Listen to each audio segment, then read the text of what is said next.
I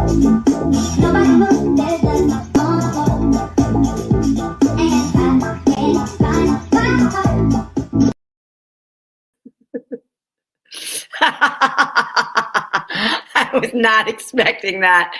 Welcome, everybody, to this Tuesday night edition of Chicago Corner. Man, did I need that to wake up a little bit this evening. Thank you, Jerry, for doing that. And of course, I had lipstick on my teeth. Again, I checked this right before going on the air. Jerry and Ed watched me do that. And here I am, just going to fix it on air. No shame over here. So I'm going to go ahead and welcome my co-host, Jerry Vasilatos, into our stream. What is going on, dude? I had toothpaste on my mouth last Friday and got, the smarmy comments from Art in the live chat. It's just like, it's so aggravating. It better be toothpaste, Jerry. I check it. I swear I check it. No, it looks fine. And then I smile on the camera and I'm like, oh, there it is again. Grr. Well, as the city burns, buy more Lori Lightfoot merch. Who doesn't want the Lori Lightfoot merch? Come on. Jesus Christ, she's out of touch. All right, and then let's go ahead and welcome Ed into the stream. What is up? Oh! I hate it when I get Cabello on the camera.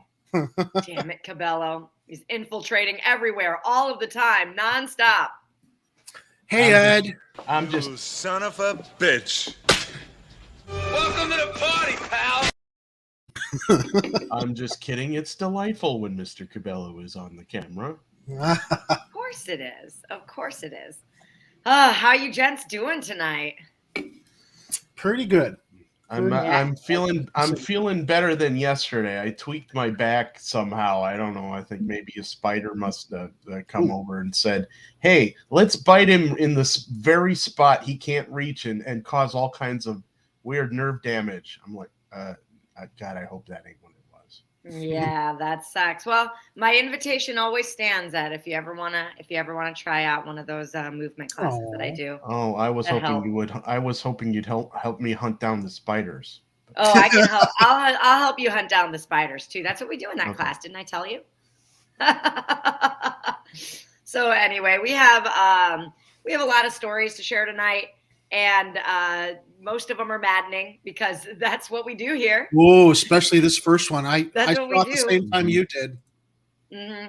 Oh yeah, I mean, when I think that Ed spotted it early on, and I was like, "Whoa, that's kind of fucked up." And then the article started coming out, and I was like, "Okay, yeah, this is our leading story tonight because it is." It's outrageous. That's really what it comes down to. And I don't think anybody on any political spectrum would disagree with us about that, honestly. I would hope not. Otherwise, they'd be sociopaths. Literally how outrageous this first story is. So I have no doubt in my mind that everybody will be on the same page with this story. So anything else you guys want to share before we dive in? Well, I made sure to shame all the 25 aldermen that didn't show up to the meeting on Twitter last night, so people could put on their scorecards in February, make these alder people homeless from city council, vote them out. Mm-hmm. Yeah, and we'll be mentioning all of their names in all their glory today, and they should all be really proud of themselves for literally not doing their jobs. This is what causes this, Kira. This is what always causes me to play this. Take your torches and go!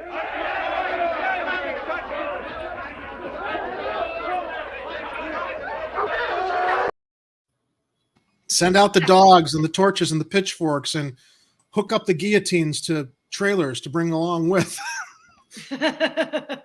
Absolutely. Yeah, let's dive in. So you want me to run the video? I'm sorry. Ed, do you have the video queued, or do you want me to queue it up? Or I've got it if you need it. I've got it ready too. Okay, Kira, you lead. Yeah, we can.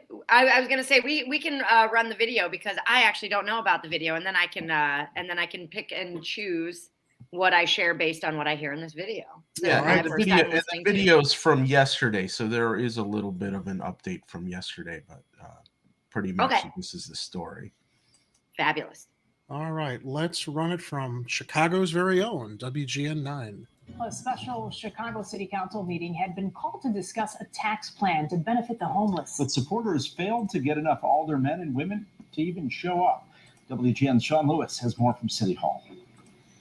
It is clear that the mayor and her allies in City Council did not even want a question about a potential tax increase to appear on the February ballot, at least not this time around. In the end, there was no hearing today because not enough aldermen showed up. From the start, it was clear this vote would not happen. Not today. A motion to recess until 11:30. That motion is denied. As members of the council's Progressive Caucus push to move the Bring Chicago Home initiative forward to a citywide vote during the February 28th elections. A majority of alderpeople, at least 26, needed to be in this meeting. There was not enough. This meeting is adjourned. The mayor tried to shut it down there, but the Progressive Caucus used the rules to extend the time by 2 hours, hoping enough alderpeople would come in on this hearing. The proposal would increase the city's transfer tax from 0.75% to 2.65% on property sales of more than $1 million, increasing kind of a big increase. One-time tax from $7,500 on $1 million property to $26,500. Seems fair. Provide upwards of 160 million. Well, can we pause here? Homes for the homeless. From what I understand, that would impact 4% of Chicagoans. That's right. Oh, really? The richest. Only 4? Okay. Yeah, because it's only on homes sold over $1 million, and not only that, that wasn't to vote for the tax increase. That was to vote to get it on like the ballot for referendum. Like a referendum. That's all they wanted to do. Right. And so Mayor it Lightfoot, wasn't even the increase. Right. She I said on Twitter, Mayor Lightfoot and these 25 alder people, they hate homeless people. That's the. They don't even want to give a shit. They don't want to give Chicagoans a voice. No, they don't. They don't give a shit what we think, Kira. It's okay to drive by people living under bridges, living in tents, in parks. Okay, especially with the freezing winter coming up. But they don't even want to give Chicagoans an opportunity to share what they think about it, because Mayor Lightfoot is the fucking queen of the Midwest. What a fucking bitch, am I right? Yeah, I mean, it's really bad. This is bad optics. This is worse optics than a possible property tax increase on people who are doing $1 million, property buys. Come on. Let me explain my strategy here, Kira, because it totally makes sense from my point of view. If I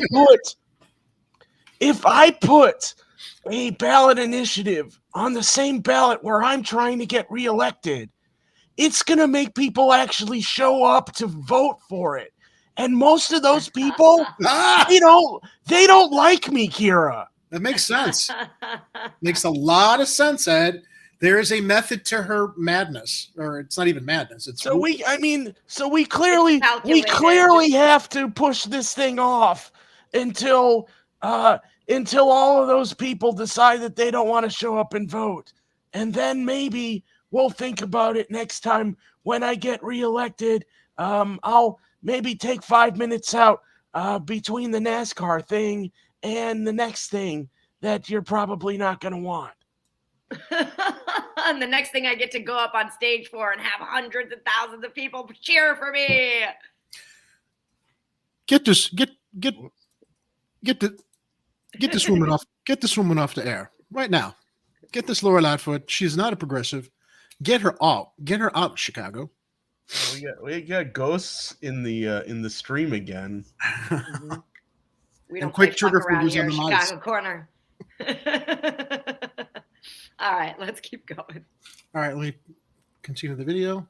And there it is right there on screen. That's what Lori Lightfoot doesn't give a shit about. It's okay. Estimated to be at 65,000 in Chicago alone, and provide mental health and other services needed. No matter what, it's going to be spun as a property tax increase. Fuck this bitch.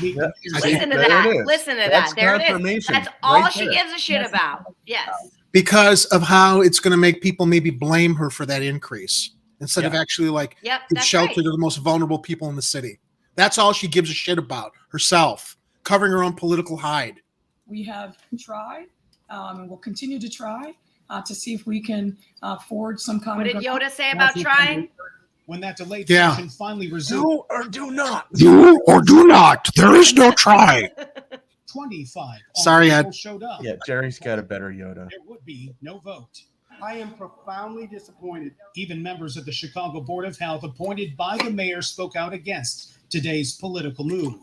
The aldermen had to listen to the argument, allow Bring Chicago Home to come before the voters of this city. Yes.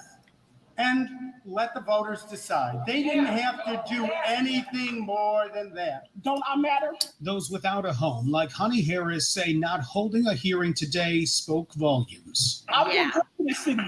I'll follow the rules. But the city has not been good to me. And it's a shame. The issue isn't Bring Chicago Home. The issue are the people that did not show up to vote, that hid like cowards, because they'd rather do what the mayor tells them to do than do their job. Spineless jellyfish. That's right. There is one more chance for this initiative, and that is tomorrow during the City Council's Rules Committee. They'll be taking a look at this and other potential referenda, with a final vote coming during the full council on Wednesday. At City Hall, Sean Lewis, WGN News. Yeah. All right. So, the Bring Chicago Home is a plan that would have increased city transfer tax on property sales of more than $1 million, generating $160 million a year to fund homelessness programs in the city. We have 65,000 homeless in Chicago. It's an issue. One is too many. One is too many. 65,000 is substantial, and you're right. One is too many, and to not even have a vote on this is an outrageous insult. It's obscene. It's disgusting. This was actually introduced in 2018. Bring Chicago Home ordinance. It was crafted by the Chicago Coalition for the Homeless. A group of alder people advocating for the ordinance called a special meeting on Monday, as we saw. 14 members were present at that meeting, and then an attempt to hold the meeting 2.5 hours later, driven by Maria Haddon and Carlos Ramirez Rosa, also failed. And Lightfoot wasn't even present at that meeting, which was just one member short of quorum. It shows her contempt. Her contempt for these people. Her contempt for other elected representatives who are trying to do some good. They're there to do their job, right? To protect it and help these vulnerable people. And Mayor Lightfoot is only there to obfuscate and prevent them from actually doing some good. Because why? NASCAR. What else? Mm-hmm. What else is she focused on? NASCAR and casinos, NASCAR, and music festivals and swag.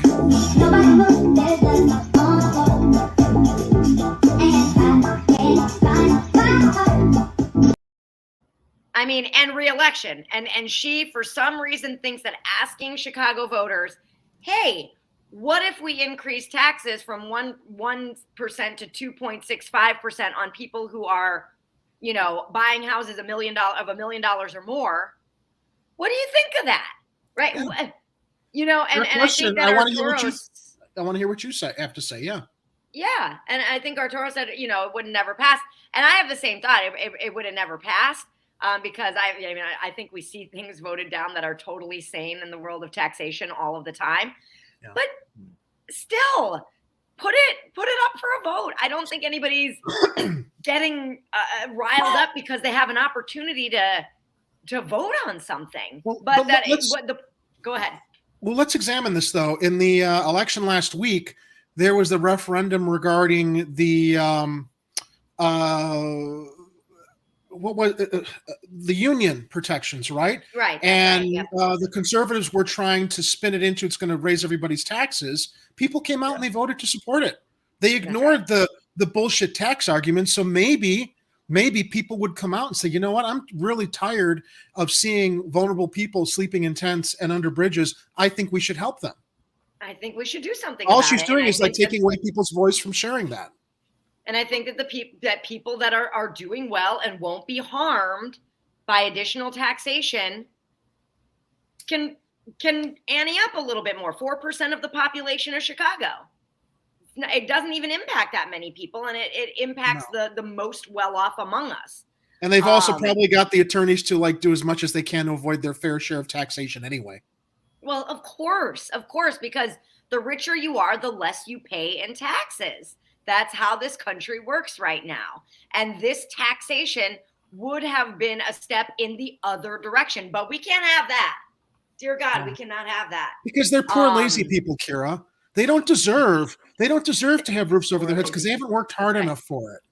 Right? Let's shame them and not consider, okay, yeah, are there some lazy people in society? Yeah. So you're going to broad stroke and punish everybody? And even if there were, what is the whole, I don't understand how people elevate themselves to this level of thinking, well, I have to feel better about myself because I work hard and, someone who doesn't have a home doesn't deserve it and I'm special. I mean, there's just this whole fucking brainwashing that just pervades society as far as, we pull yourself up by your bootstraps so you don't deserve to live even a comfortable or reasonably safe life. This is you do. And everybody works hard. And this attitude of like, kill yourself, work 3 jobs, otherwise you don't deserve it, is bullshit because those that are doing well, preaching that to everyone else, probably more often than less have the benefit of generational wealth. Yeah, I was going to say, they started get them to that point. Okay, right. At the very least. Even if they didn't make it themselves or it wasn't given to them, they probably had the benefit of a good education or families. And a support system. Yes, exactly. I mean, there's so many things that factor into ending up homeless that folks who haven't had to experience it don't understand or know about, or folks that haven't gotten to know somebody who is dealing with it don't understand or know about. There's a lack of support system. There's mental health issues. There's drug issues. There's just the fact that a living wage doesn't exist in this country for anybody who isn't educated beyond a high school degree. I mean, at which point they'll be in crushing debt anyway and not even get a job for the degree that they spent their money on and now have to pay, can't afford to live in a house like our parents did when life was different and there was a middle class, because they've got crushing student debt that Biden made sure you can't claim bankruptcy to get out of. And, he pulled the, Lucy with the football. Kid and I were talking about it today. As far as he knew, don't tell me that the president and those around him didn't know that this student debt relief that they were proposing wasn't going to be challenged and pulled back. He got all the young people out for the midterms. He baited them. Same bullshit from these people. But that's a whole other direction. But it relates to this idea of, struggle. American life today seems it has to be a struggle. You're not a patriotic American. And you know what? You can be a patriotic American and we can share and give each other better and support each other better. But this whole brainwashing of the Horatio Alger myth, it's a myth. Pull yourself up from your bootstraps. You need to have boots first. Yeah, you need to have maybe a hand up, not a hand out to get started. And that hand up is what people still want to prevent offering others, which was also funny, Kira, because it's like, it's the conservatives, more often the conservatives who have that attitude. And to me, that's not a very Christian attitude, is it? All these pompous religious people, who espouse the Bible and Jesus Christ, this and that. It's like, well, they don't want to feed the homeless. They don't want to provide for the homeless. They're lazy people. They're using Jesus Christ to elevate themselves. It's not all. I don't want to broad stroke all religious people, but a lot of the extreme conservative Republicans who are high and mighty on religion and that's fine. I'm not knocking people of faith, but it's those that have those really extreme religious views that seem to be the ones who are least responsive or least concerned or least empathetic to the plight of the homeless or people who don't have jobs. They're lazy. They're not, we don't want to pay their way. Why is it coming out of my pocket? Yeah, the irony is thick. You have something to add, Ed? Not really. I've said these things so many times before. I'm like, why do we have to keep going over this? We don't get it. Yeah. Just help everybody get a roof over their head and live a decent standard of living, and you would not believe how much better life for everybody will get. for society. Yeah, you have people who are protected. People want to work. If they don't have an opportunity, and you're not giving that hand up, not a hand out, you're just prolonging the problem. It's not preventative. It's we're seeing reactionary, like with everything else we talk about. Reactionary solutions. I'm reading a book called Upstream right now, where he talks about, so often in our society where, we're saying like, well, in order to get a home, you need to do this, and you need to have a job, and you need to like be maintaining some sort of like stability. And actually, when you look at studies and experiments in housing, that people actually can do those things once they have the house. It's like putting the cart before the horse, and it's so simple.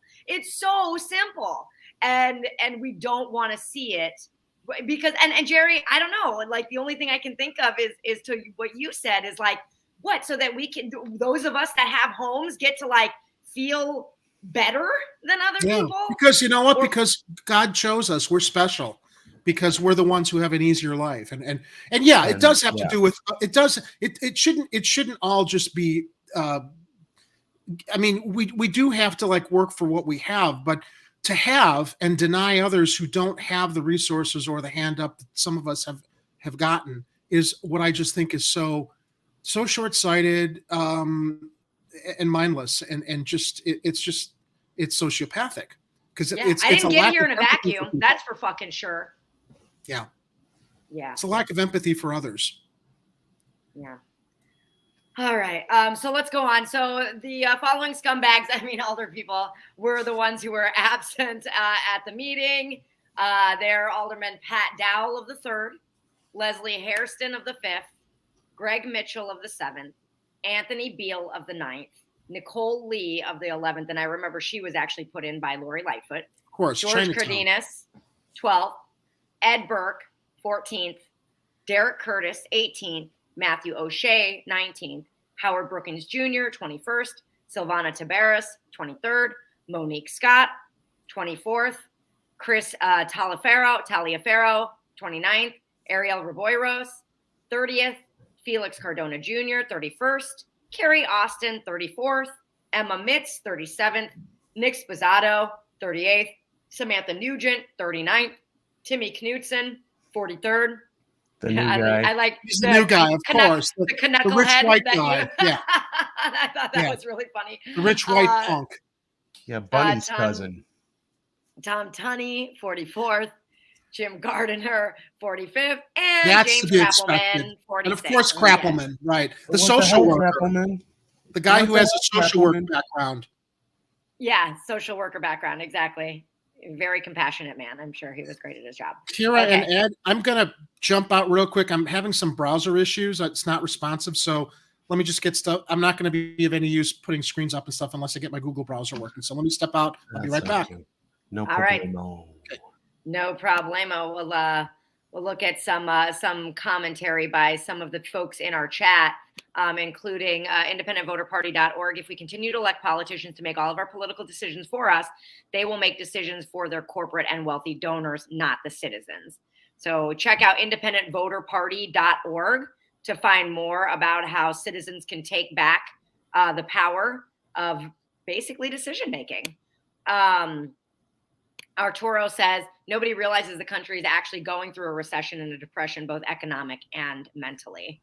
Oh man, I've realized. I see it. I feel it. Yeah. Oh, in fact, I've given it a name because we're not the Great Depression. We're the greatest depression. That's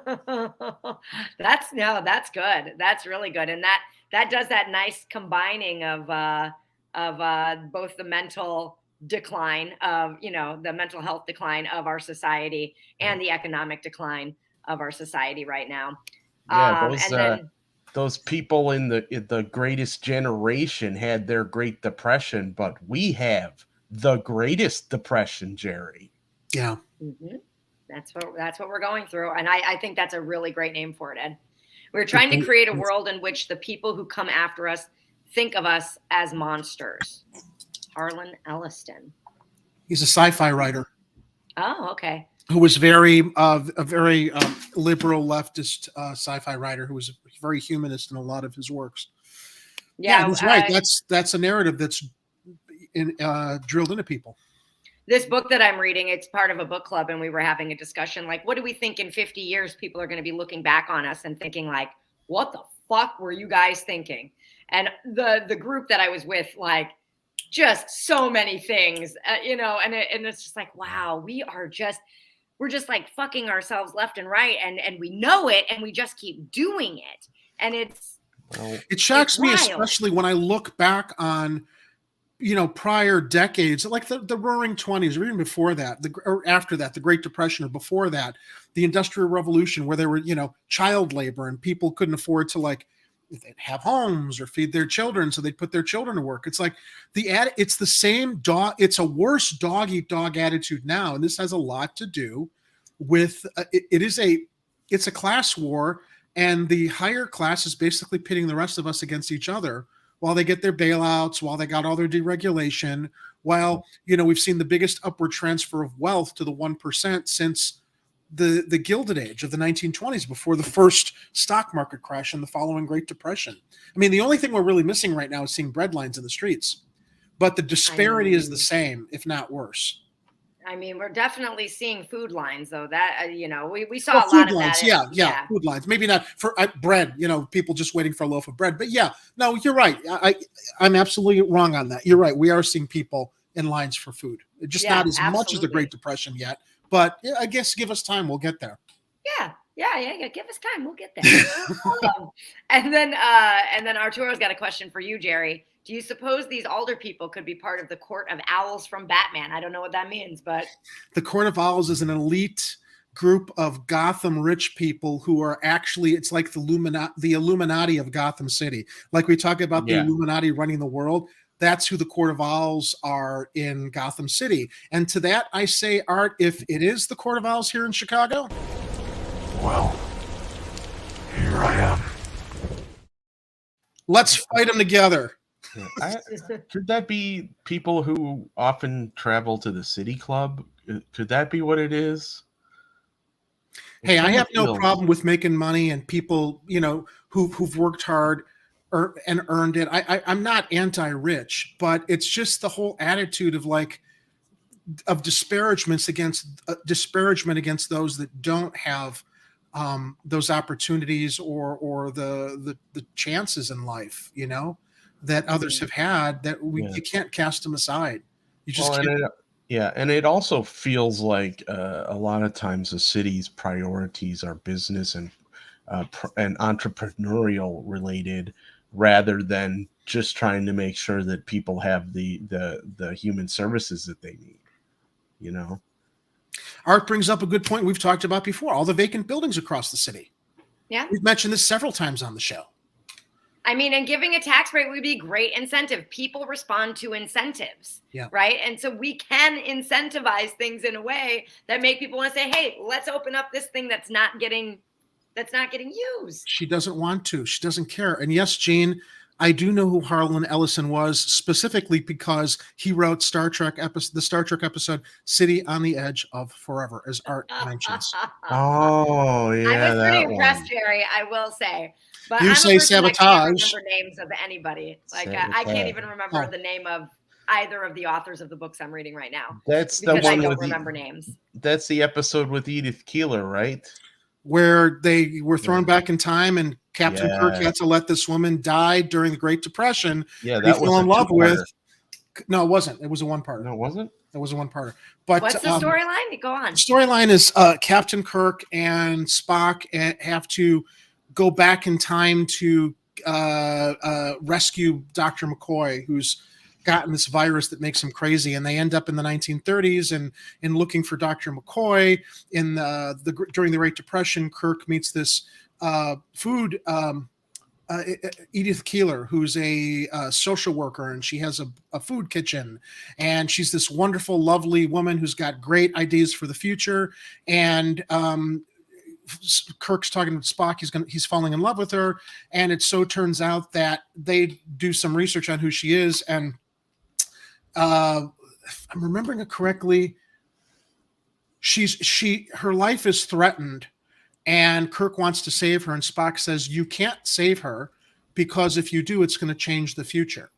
Yeah. So he has to let her die. And it was a really great time travel story. But wow, that's good. Yeah, so and go on Google and search Edith Keeler must die and see what comes up. So I mean they had to sabotage Edith Keeler's life. And I say sabotage. You say sabotage.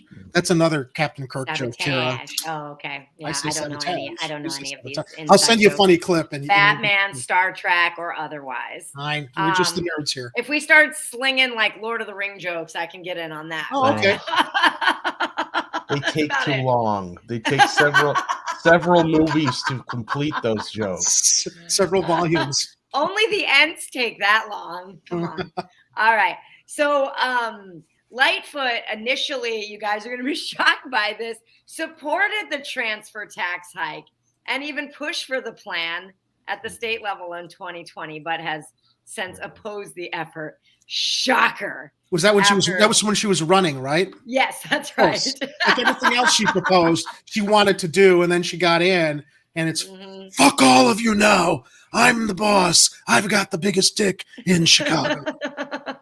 I told you, I can't have that many people showing up to vote for this thing. They will vote against me. Gotta go.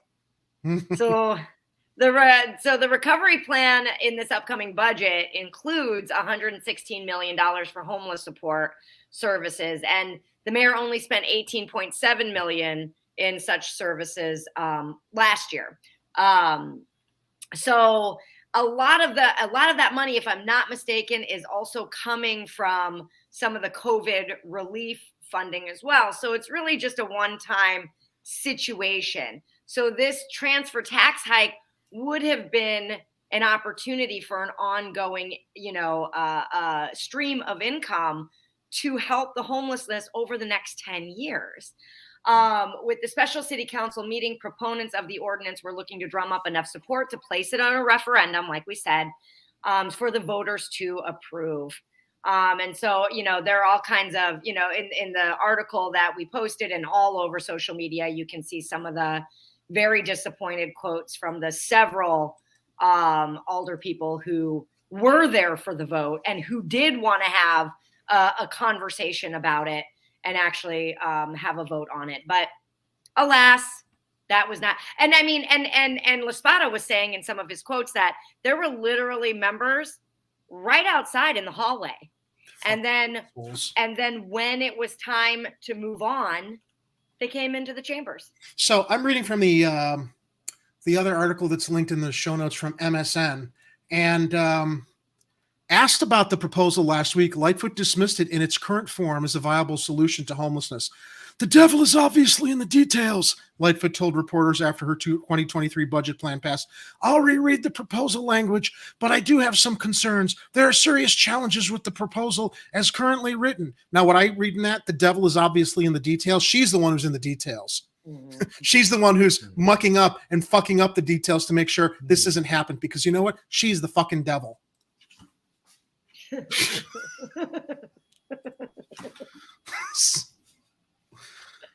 Oh man. Oh goody. Our best friend constitutional conservative just joined the chat. I would have to agree with that, Mr. Vasilatos.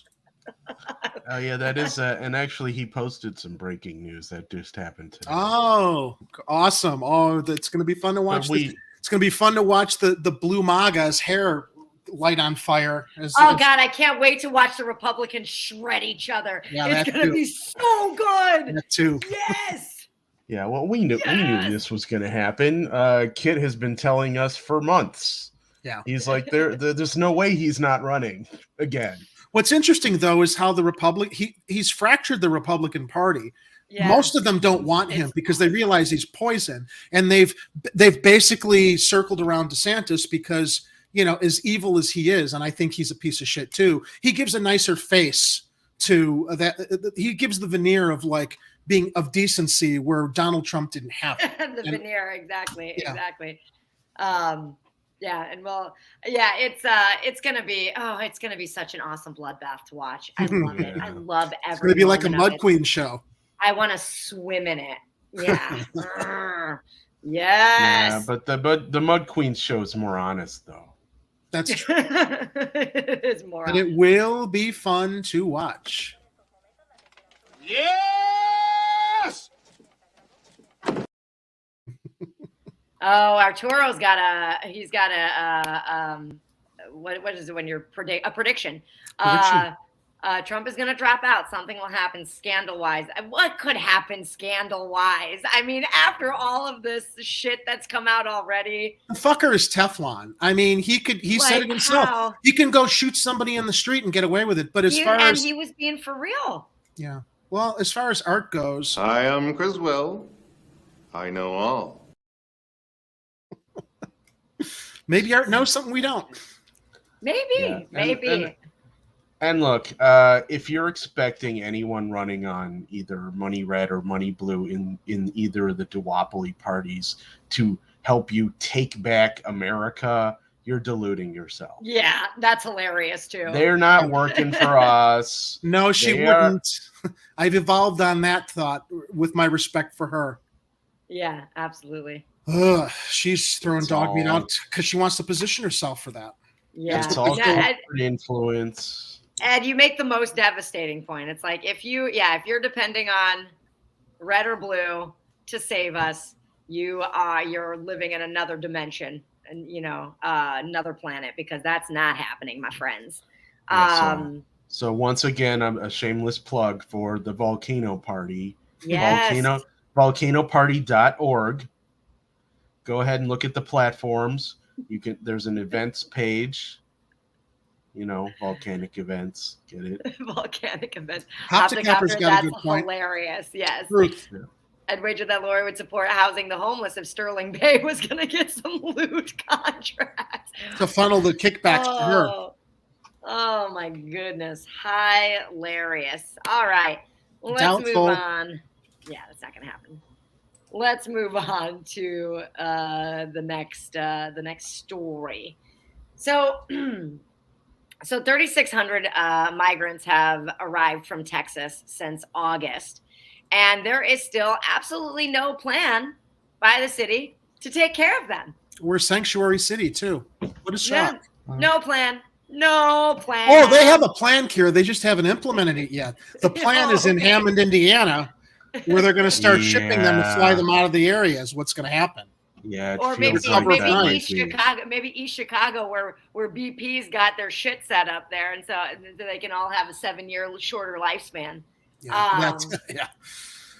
So a group of community activists stood with Alderman Byron Sigcho Lopez of the 25th Ward on Thursday to call on Mayor Lori Lightfoot and other city leaders to address the humanitarian crisis facing migrants bused from Texas, and demand the implementation of a proposal that would repurpose empty community spaces into shelters. Hello. At a news conference at City Hall, Sigcho Lopez said he has become increasingly concerned by the living conditions of the asylum seekers and highlighted a plan from the 25th Ward to leverage underutilized schools, churches, and community centers to provide housing and other support services for migrant families. Alderman Byron Sigcho Lopez denounces the city and state's lack of a plan to address the humanitarian crisis of migrants during a news conference at City Hall on November 10th. We are assured that Chicago was Chicago was a welcoming city, he said. But in the weeks that followed, many leaders that you see here with me continue to seek information on the care that these migrants or refugees are receiving. We all face institutional barriers, obstruction, and retaliation. Sigcho Lopez said he has personally received reports of distressed migrants and visited a shelter in Harvey where there were 108 people and at least 60 minors, including a 4-month-old baby. They need immediate mental health care, immunization, schooling, and food security, among other critical needs. He said some children were missing basic necessities such as jackets to even be able to go outside. These migrants are isolated. They're enduring food insecurity. They're facing mistreatment. Where's the plan? Where is the funding? Because what we see is unacceptable, he said. According to Sigcho Lopez, one of the quickest ways to address the crisis is to create supportive spaces for migrants and other Chicagoans at risk. This can be prevented and this can be changed, he said. Doing nothing is not an option for our city. Sigcho Lopez said the community activist delivered a letter addressed to Lightfoot to urge the county, state, and federal officials to discuss their proposal and put families on a path to a successful quality of life. So, yeah, this is like, again, exactly what we were talking about. This is an extension of the last story that we were talking about, where we have the resources available. We can create incentivizations in a way that will have people wanting to help, and nothing's being done. What is the point of doing absolutely nothing about this? I really am curious. What is the point of doing nothing? Even a broken clock is right twice a day, though, this comment. We can't take care of our citizens who are homeless, less migrants. Well, that's the whole point, constitutional conservative. We need to do better and serve both. And demand better for both. It should have been a combo legislation with the homelessness ordinance there. They could have killed two birds with one stone, to use a metaphor. Go ahead. Sorry, Ed. Go ahead. Where was I going with this? Oh, just two good birds with one stone. Yeah, that's basically I'll end it there. Well, and I was just gonna, add to that. Lightfoot's so concerned with looking so good nationwide, right? She could have looked like a fucking superstar had she taken these thousands of migrants and was like, oh yeah, Greg Abbott, look at my fucking dick, right? I mean, she would have looked like a superstar. Yeah. And no. She could really be swinging Lori Lightfoot, but she's all talk. Yeah. She's all talk. I mean, this is the kind of stuff that makes national headlines. They're like, ooh, look at that. Texas's Greg Abbott, loser, couldn't deal with the migrants, but Chicago could. But Lori wants to stay in good favor of her Democratic overlords who embrace the same overlords that the Republicans and Abbott embrace. It's the rich duopoly that pits the rest of us against each other. She doesn't want to lose favor with the Democratic Party because she's looking at her own future and her own career after we hopefully boot her skinny ass onto the street, and then she's going to go run for governor, lose there, but build her prominence so she can then run for Congress. We covered this with Shane Coughlin from Kerberos Media, who came on and shared with us that Democratic strategy meeting where they invited journalists to come and float some trial balloons in front of, and everyone's like, why Lori Lightfoot? Why would you want to run her for governor? What does she have to offer? Well, she's black, she's a woman, and she's a lesbian, and she's kind of young. And it's like, check.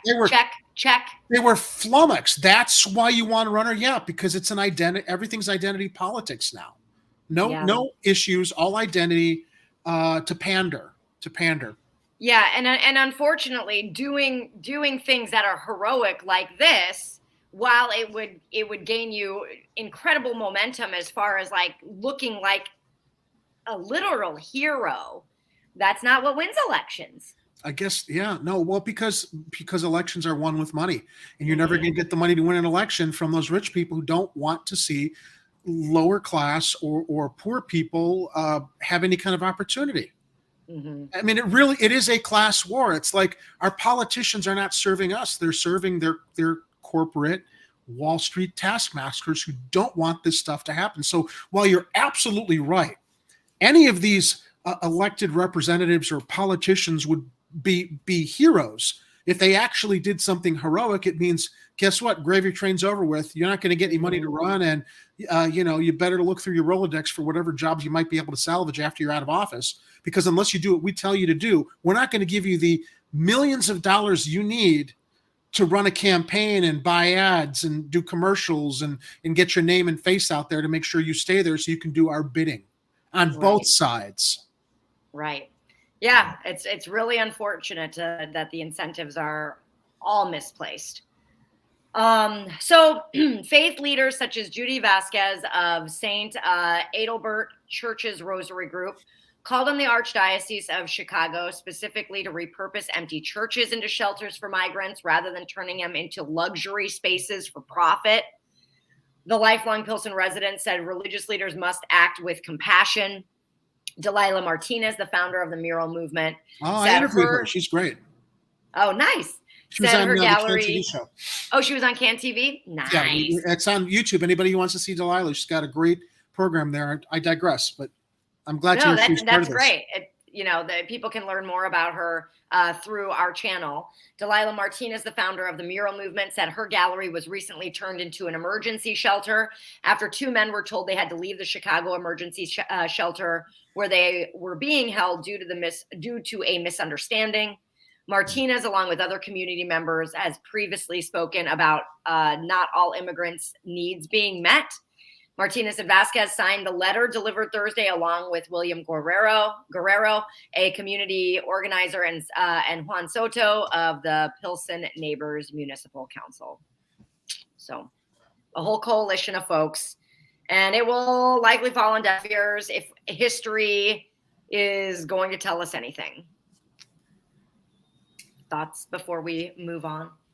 I think I filibustered enough earlier. I mean, I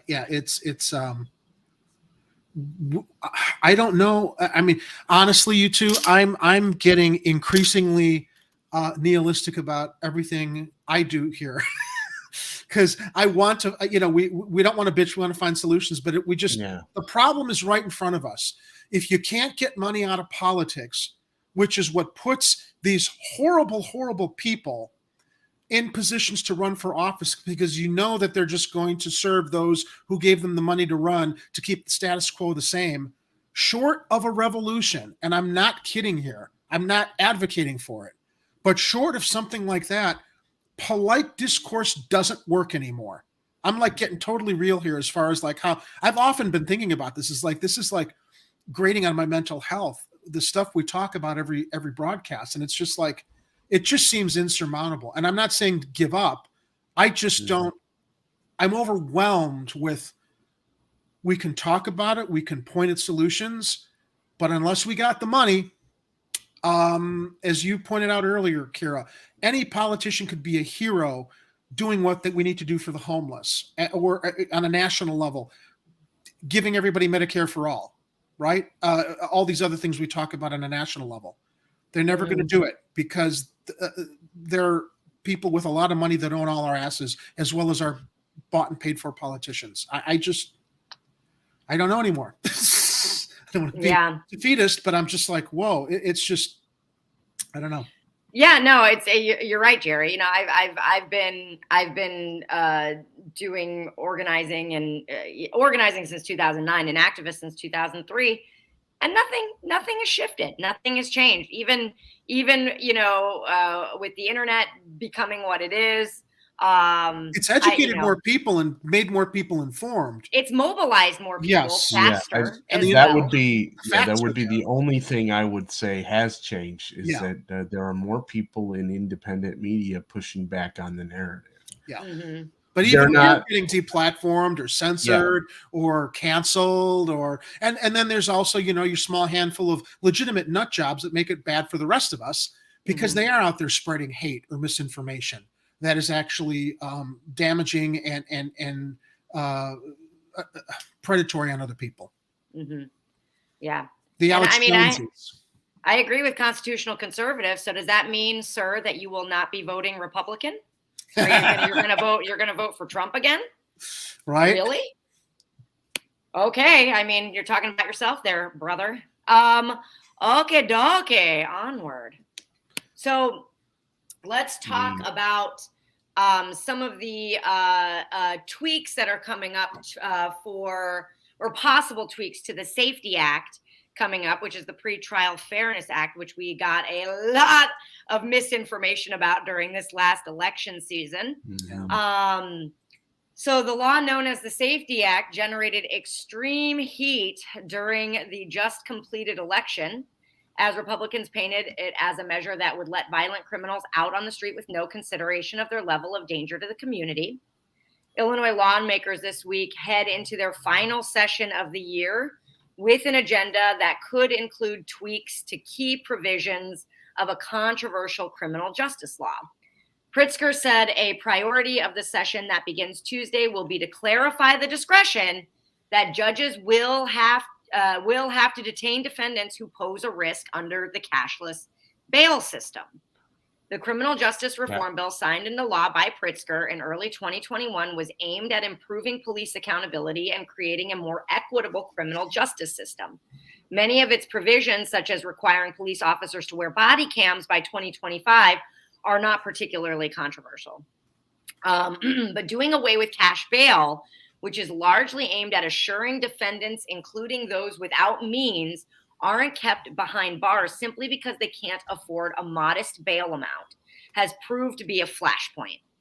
Republicans during the just completed election season hammered voters with the message that doing away with bail would open up the jails and allow defendants accused of violent crimes out on the streets. Much of what went out as misinformation, as the law allows judges the discretion to keep defendants behind bars if they're deemed a flight risk or a danger to the public. Yeah, that last part. Can you say that again, Kira, for the people who weren't paying attention in the chat? Much of what went out was misinformation, as the law allows judges the discretion to keep defendants behind bars if they're deemed a flight risk or a danger to the public.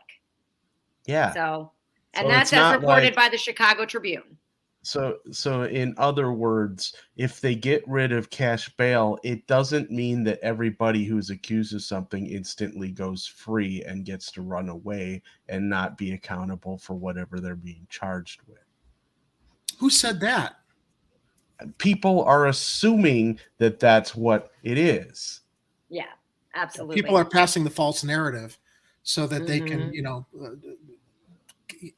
just elevate themselves over those that might need help, or nonviolent offenders. They don't discriminate between someone who's made a bad choice and who's actually a violent offender, and why you need to discriminate regarding who should be put in without cash bail and who should be released if they're not violent. Yeah, and this is a completely separate conversation from like what is the Attorney General doing as far as who goes free and who gets out on bail and who gets on monitoring and all that stuff. You guys want to talk about Kim Foxx? That's a whole other show. Yeah, and a fair one. And not only that, the bail system didn't keep violent criminals off of the streets. It set a bail for them to post, and then they got out too. It's just a matter of who's got the money, who doesn't have the money, and so it wasn't like the bail system was protecting us from keeping criminals out on the street. And I think if anything, this actually puts a little more pressure on the judges to make sure that they make these decisions correctly instead of just rubber stamping everybody to go, either be held or not. Mm-hmm. So many in law enforcement are adamantly against the Safety Act, and its no cash bail policy. This fall, about 60 states' attorneys across Illinois, including some Democrats, joined a lawsuit against Pritzker and other top Democrats, contending that the passage of the law violated the Illinois Constitution. So a Kankakee County judge could issue a ruling on the lawsuit as early as next month. So not only are this trailer bill, coming about in the upcoming sessions in our state legislation, but there's also this Kankakee County judge that could be issuing a ruling next month on whether or not this Safety Act is constitutional in the Illinois state constitution. I'm wondering why they think it's not constitutional. I actually think being held before trial is unconstitutional. That's my belief. Okay. I thought we were innocent until proven guilty. So only that's if what you're I heard rich. growing up all these years. Only if you're rich. Are you innocent until proven guilty? Yeah, exactly. And then you're still innocent even after you're proven guilty. Yeah, because you got the lawyers to help twist the law into a pretzel to get you off the hook. Yeah. So under the cashless bail system, defendants will appear for 2 hearings, an initial hearing and then a detention hearing. The process, a process that seeks to provide a more comprehensive look at whether they should be released or detained as they await trial. Officials have stressed that the provision doesn't mean defendants accused of violent crimes will automatically go free. Judges will review the circumstances and decide whether to keep someone in custody while charges are pending. An Illinois Supreme Court task force is working to help criminal courts across the state prepare for the change. One section of the law that's concerning to its opponents addresses how defendants are deemed to be a flight risk. So this might be one of the tweaks that go into that, are bundled into the law as it goes into effect in January, which is, as written, the law says prosecutors cannot solely use a defendant's past failures to appear in court to convince judges that they would be a flight risk. Instead, the authorities would be required to prove that the defendant is planning to intentionally flee prosecution. So you can't use past, situations. So that's one of the tweaks they're looking to make to this law.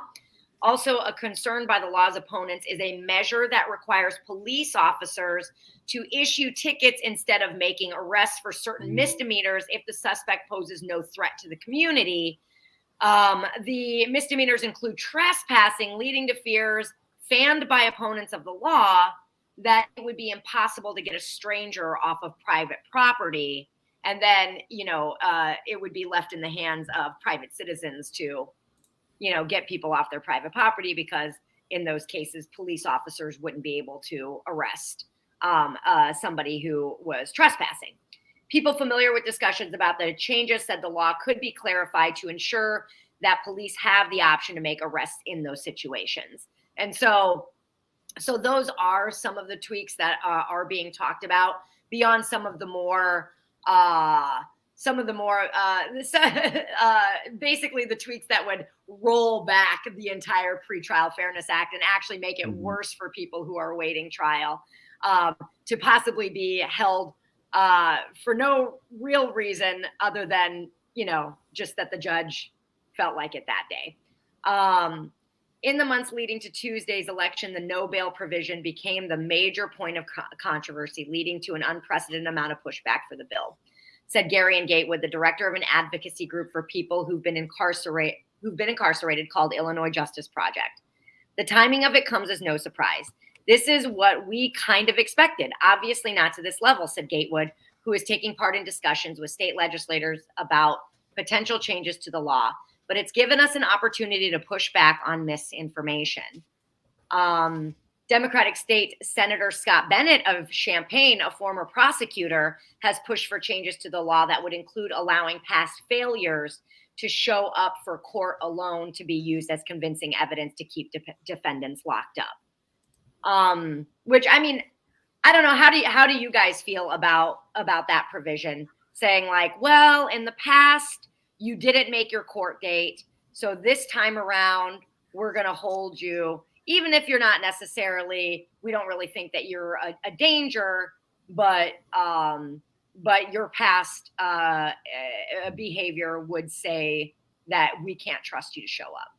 I think they've already demonstrated they're a flight risk, so I do think that there is cause to hold them, because if you want to impress the court and show them that you're not a danger, you're going to do everything you can to show up and hopefully, get whatever charges are dismissed that are unrelated to a violent crime. I mean, and if you weren't accused of a violent crime and you don't show up, that shows contempt for the court. Mm-hmm. So I do think that there should be a step-by-step process to that. I mean, I don't know. That's personally how I would view it. And then Constitutional Conservative says, remember the woman who killed her landlord and dismembered? You and Jerry reported she was already a felon maybe. You wanted her out on no bail, Ed and no. Kira and Ed. And I never said that. Well, and also you got to turn up your hearing aid, yo, because we're talking about this right now, dude. That's for Constitutional Conservative. Turn it up. We said that, if they prove to be a danger, which someone who hacks up their landlord would definitely be a danger to society and their community, They would be held on no bail. Clearly. No chance for bail. Clearly. Any violent offender. You know, I honestly, I have no problem with them wanting to tweak the law if they have concerns about the potential misuse of it, or you know, the different types of situations that can arise that could be problematic. So yeah, fine. Anybody who has experience dealing with bail laws in the past and how it's going to affect them going forward, sure. Get your 2 cents in, tell them what you think is good and bad about the situation, and then make it a better law. I don't have a problem with that. Yeah. See, I see buzzwords. What are activist judges? What does that mean? Mm-hmm. What is the point there? And in Illinois, we vote in all of our judges. So really, I mean, that's kind of the system that we have set up. The system creates exactly what the system is supposed to create. So if you have an issue with activist judges in general, then that's probably a system that we shouldn't have in place. But yeah, again, it's also a total buzzword, because I think that there are all kinds of activist judges on both sides of the camp, and constitutional conservative only seems to see the ones that are blue. Not the ones on the Supreme Court who reversed Roe v. Wade. So people who don't want to go to court, says Arturo, pay to house a homeless person every night, $25 each time until they go to court. Creative solutions here on Chicago Corner. Paid for that comment. That was really stupid. Well, it's just like, also his comments continue to like just have me having to reiterate what I already said. So it's just like, he's just clearly in like a clouded rage and typing. But you know what? He does have a point here, though, because last election, the entire slate of Democratic judges were unopposed. But I did the research ahead of time on all the judges. I went to a couple websites. We actually talked about them on the show to see the records of the bad judges, so that when you went to that voting booth, you could choose, even if they were unopposed, you could choose whether or not you were going to mark an X for them or not. So there is some power there if you do your research ahead of time. And there are a lot of websites that will go through judges' past history to help you make that decision. So these bad activist judges, Lou, don't get elected. Mm-hmm. So one of the challenges facing lawmakers in the upcoming session is that any measure that passes requires a 3/5 majority in both chambers if it's to take immediate effect. So while Democrats hold supermajorities in both chambers, rounding up enough votes on controversial matters to clear that hurdle isn't always a given. All of these discussions are taking place over the next week, and I'll actually be going to Springfield tomorrow to lobby against some of these changes that are pushing to be made that I deem are a rollback of the Pretrial Fairness Act, to try to upend the efforts that of this legislation. This has been a topic that's been near and dear to my heart personally for years. I've been working on it since 2016 when we got rid of cash bail here in Chicago through protests. In fact, it is one of the reasons I got arrested in civil disobedience. I've canvassed, I've done lobbying efforts for it, and here's why. More than 250,000 people are incarcerated in jails across Illinois every year. 90% of them are there on pretrial, which is much higher than the national average, which is 67%. A majority of these people are incarcerated because they can't afford to pay money bond. This is a wealth-based punishment inflicted while people are still presumed innocent. If these individuals had more money in their bank accounts, they'd be at home, able to be working, supporting their families and their loved ones, and making positive changes to their lives. The presumption of innocence is supposed to be the bedrock of our criminal legal system. In Illinois, it's only available to those who can afford it. Many of the people who lose their freedom pretrial will never even be convicted of anything, but they were punished before that was decided. As someone who's fought to end money bonds for several years now, here are some of the priorities that my organization and our coalition in partnership with Illinois Network for Pretrial Justice are advocating for. The first set pertains to protecting the law. The Pretrial Fairness Act was designed to reduce the harm caused by pretrial jailing. It is essential that we maintain limits on when and why people are incarcerated pretrial. To that end, we made sure that the safety standard used was not overly broad. This was done to make sure that people were only being jailed pretrial if they presented a risk to another person's safety. It's also really important that the law applies to everyone, not just people arrested after January 1st. It would be monumental injustice if people who are currently being jailed because of the old system do not have their cases reevaluated under the Pretrial Fairness Act. The second set of priorities pertain to things that we identified during the implementation process that we'd really like to see put in place. Currently, there's not a clear timeline between when someone is arrested and when they have to appear in court for their first appearance. We want to ensure that pretrial release proceedings begin within 48 hours of arrest. Some states' attorneys have argued that they should get up to a week. And we all know how hard it can be to connect over video chat. Decisions about a person's freedom should not happen over a video hearing. Video hearings are dehumanizing and they make it difficult for accused people to talk with their lawyers. I'm an open book about this topic and I'm happy to chat about it with anyone, anytime. I did a report on it a few weeks ago where it was a real deep dive into other states that have done very similar, implemented similar laws. And you can go back and watch that video. I also know that John Oliver did a really great piece in recent weeks about ending cash bail and how it has impacted some of the communities that have already implemented it. And yeah, I think that it is incredibly unfortunate and incredibly unfair that people get their lives ruined and oftentimes aren't even convicted of a crime. Especially of nonviolent offenses. But Kira, what will the poor bail bondsman do now? Oh, I know. We're getting rid of an entire industry. So, I mean, I guess we are creating some jobless folks. I mean, that's kind of a bummer. Poor folks who can't make bail look pretty haggard, guilty by Monday arraignment. Yeah, absolutely. And I mean, there are stories upon stories upon stories of that happening. And people just being held for years pre-trial. It's awful. And it's unfair and it's not what this country was founded on. It just wasn't. Damn, I deleted the Snake Plissken Land of the Free drop in. Otherwise, I would have punctuated it right there. Land of the Free. Oh, you deleted it? Yeah, that would have been really I had to make room for other videos. Yeah. Oh, yeah. Unfortunately, it's like we got some good we got some good stuff here that we reuse over and over and over again, but then like, today I had to make some room for this.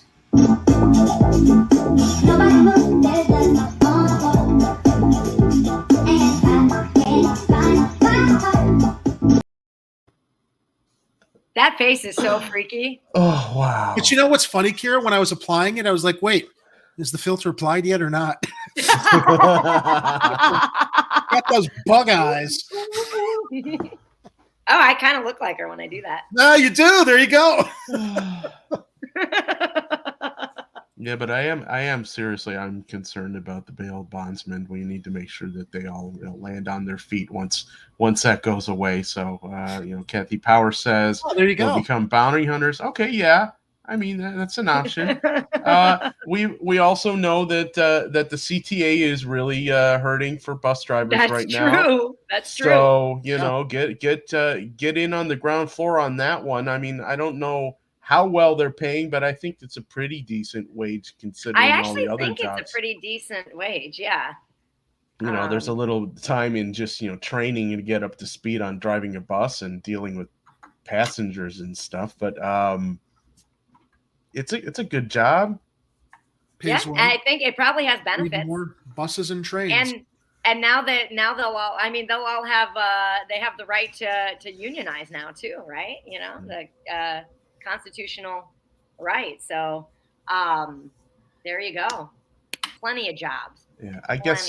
Well, actually, I guess depending on your definition of bounty hunters, I mean, sometimes that is bail bondsmen, but You know, what kind of bounty are you hunting exactly? Why weren't you popular with maybe Chicago repo men? Maybe is maybe an adjacent. No, I should ask Kira. Adjacent mode of employment. Why weren't you Repo popular? men With are. Chicago? Why weren't you popular with Chicago Police Department, Kira? Did you guys Why ever see? wasn't I? Did you ever see Well, Midnight Run? With No, Charles, I didn't. Robert De Niro. So Robert De Niro plays a bounty hunter who's going after an accountant who ripped off the mob. And anyway, De Niro is like an ex-Chicago cop, and he got run out of Chicago because he was an honest cop. And all through the movie, Charles Grodin, you know, who's his prisoner, is just constantly pushing De Niro's buttons, and he's constantly asking him, "Why weren't you popular with Chicago Police Department, Jack?" That's really funny. You know I each love other? Charles Grodin. You got to watch that movie. Oh, Midnight Yeah. Run. It's one of the best. Midnight Run. Okay. Midnight Run. It was the first time that here we go into movie talk. It was really one of the first times that De Niro decided to embrace comedy, and he Charles Grodin. Oh my God, Kira! Charles Grodin's hilarious. We lost him like last year. What? I mean, his Charles whole career- Grodin's dead. He passed away last year. Oh my God. Yeah. That's really sad. Very sad. He had a great talk Oh. show for a while too on cable. Nobody knew that Charles Grodin had a side to him that was like us, coming on here talking about issues and stuff in politics. Oh man, he was funny, man. It was great.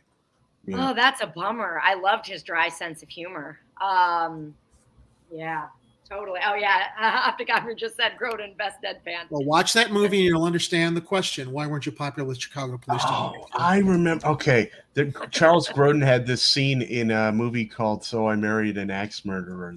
I was just Mike about Myers. to share way too much about that movie right now. Yeah, but yeah. So once we Mike, have that was a page Mike to turn on- Myers movie. You remember Mike Myers from Wayne's World? Anyway, so the "So I Married an Axe Murderer" movie. He's Mike Myers has this friend who's like a cop, and he's trying to commandeer a vehicle, and the driver is Charles Grodin. He's like, that's right. I forgot about that. and he's like, I need to commandeer a vehicle, and Charles Grodin's like, no. I downloaded a movie with only because Charles Grodin was in it. I'm like, this looks ridiculous, so I'm going to buy it on Vudu. It was on sale. It's called Clifford. Charles Grodin and Martin Short, who plays his like 15-year-old nephew. Of course, Martin Short's a grown man, but they made him out to be. Oh, it's hilarious. He just drives Charles Grodin nuts during this movie. But getting back to the chat, Dominic has a good point down here. I agreed. I love that there's detainees compensation if they're acquitted after trial. Sure. For every day that they're stuck in there. Oh yeah, it's skip tracing and repo men are much shadier in real life. Tow companies and landfill operators are general mob in America. Too easy for snakiness. What is skip tracing? I don't It's when you're basically trying to track a person city to city who's skipped out on bond or for, I believe, being served summons. If you're trying to down to process servers are skip tracers generally too. Right on. That sounds definitely more up a bond bill. Bondsman. Warrants. Opticopter line of work. Cool. All right. Onward, everybody. So we had our first beautiful snow today in Chicago. Yes. Didn't stick. So it didn't stick, no. Didn't stick, but it was a view of things to come. You know, Kira, actually, the one thing I can say that I don't want it to be complimentary about our current mayor is that they actually prepared for this. This morning, my commute was not that terrible at all. There wasn't a ton. There was not a ton of snow coming down, but I think they were prepared for. They salted the roads. They had the plows out. They made sure that those roads were in good condition for the morning commute, which is rare. Well, it's very interesting you say that because I remember when we had the heavy snows last year, and there were no trucks out on the street. But we're close to election season. It's election. There you go. And that's what it is. Stuck like Michael Bolandic after Jane Byrne roasted him for his unpreparedness.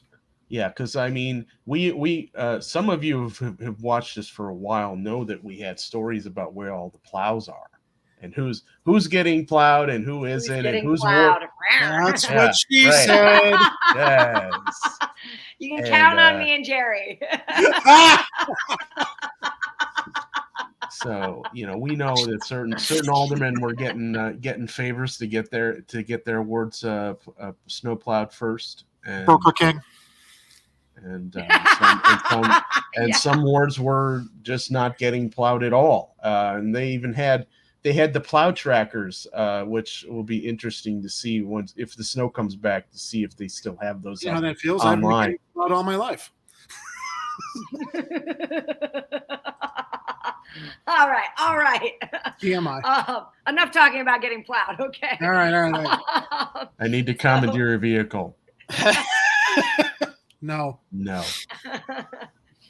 So it's appropriate that we talk today about mobility advocacy groups calling for the city to take on the responsibility of clearing sidewalks of snow. I've often thought about this myself. Oh, for sure. Advocates say it would help those with disabilities navigate sidewalks during winter months. But here's the deal.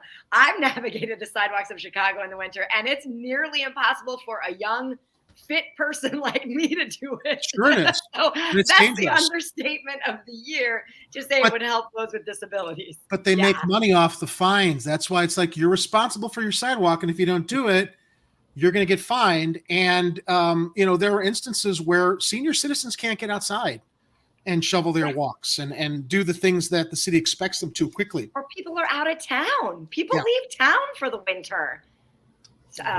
Man. Well, read from the article because I know there's some good points in here. So here's so there's a huge mobility issue here where people with disabilities can slip and fall, or motorized wheelchairs can get stuck, or they have to go onto the street with cars driving by, which I've seen a ton of times, said Kyle Lucas, co-founder of Better Street Chicago. And you don't want to see him get hit by a bicyclist who's riding in the snow. Exactly. That's why I've seen it 100 times. I'm the bicyclist that's swerving out of the way. Said Kyle Lucas, co-founder of Better Street Chicago, a transit advocacy group promoting safe streets. There are also people with limited vision or who use a white cane, and they won't be able to feel the curb because the snow is covering it. The sidewalks can be very dangerous for some when it comes to snow. Lucas said the pilot program was estimated to cost $750,000 to pay for staffing, materials, equipment, and an impact study. Advocates hope to test the program in 15 zones before it's implemented citywide. Pardon me. Each zone is about 2.5 square miles, consisting of business corridors and residential streets.